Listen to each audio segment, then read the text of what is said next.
మరి నీకు కూడా కుటుంబం ఉంది కదా ఆయన, కనుక పళ్ళెంలో కానుకలు రాక వచ్చిన జీతం ఉంది ఇలా ఖర్చు పెట్టుకొని ఇలా చేసుకుంటాను అంటే ఎలాగ రాక చూసి చేసుకొని ఆయన అని చెప్పినట్టు ఆయన మంచి కోసం సలహా చెప్పి వెళ్ళారండి. నేనంతా విన్నాను. ఆయనతో ఒక మాట అన్నా, పోన్లే మామయ్య, నేను ఒక 4 మాసాల నుంచి పని దాకా ఎదురు చూస్తూ ఉన్నాను.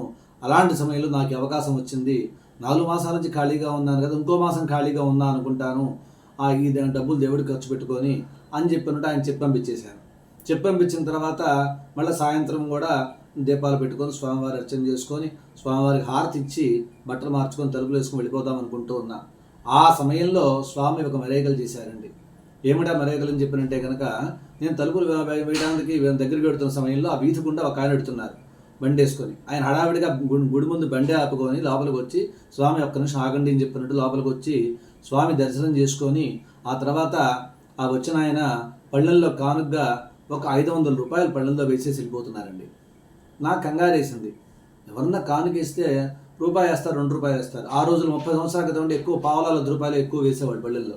అలాంటిది మహా దర్జాగా ఇస్తే 5 రూపాయలు వేస్తారు, 10 రూపాయలు వేస్తారు. ఈరేంటి 500 రూపాయలు వేసేసారు కంగారుతోటి ఆయన పిలిచి అడిగా, అయ్యా మీరేంటి ఇంత కానుక పళ్ళల్లో వేశారు? నేను మీకు ఏ పూజ చేయలేదు కదా, మీరు ఏదన్నా గుడికి చందా ఇస్తున్నారా లేదా ఏంటి అని అడిగాను. ఎందుకంటే చందా ఇస్తే ఆ డబ్బులు నావి కాదు, వాళ్ళకి చేర్చుకోవాలి కమిటీ వారికి. కనుక నన్ను ఏదైనా టెస్ట్ కోసం అలా చేశారని ఉద్దేశంతో కంగారని అడిగాను. అడిగేసరికి ఆయన అప్పుడు ఒక మాట చెప్పారండి.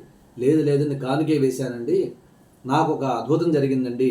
ఏమిటి అని చెప్పానంటే కనుక, నేను ఒక 4 రోజుల క్రితము ఇక్కడ తెనాలి బస్టాండ్ దగ్గర హోటల్లో టిఫిన్ చేసి ఒక బ్యాగ్ తీసుకొని లోపలికి వెళ్ళి టిఫిన్ చేసి బయటకు వచ్చాను.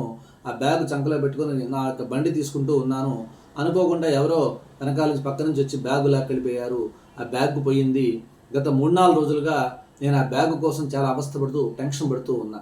ఈ రోజున ఉదయం పూట ఎవరో నాకు ఫోన్ చేసి, ఏమండి ఈ గుడి దగ్గర వెనకాల మా అపార్ట్మెంట్లో మేము ఉంటున్నాము, ఇక్కడ మీ బ్యాగ్ దొరికింది మాకు, కనుక ఒకసారి మీరు వచ్చి బ్యాగ్ స్వీకరించండి, మీ బ్యాగ్ ఇక్కడ ఉంది అని చెప్పినట్టు ఆ బ్యాగ్లో ఉన్న విజిటింగ్ కార్డు నాది ఏదైతే ఉందో ఆ విజిటింగ్ కార్డు చూసి వాళ్ళు ఫోన్ చేశారు.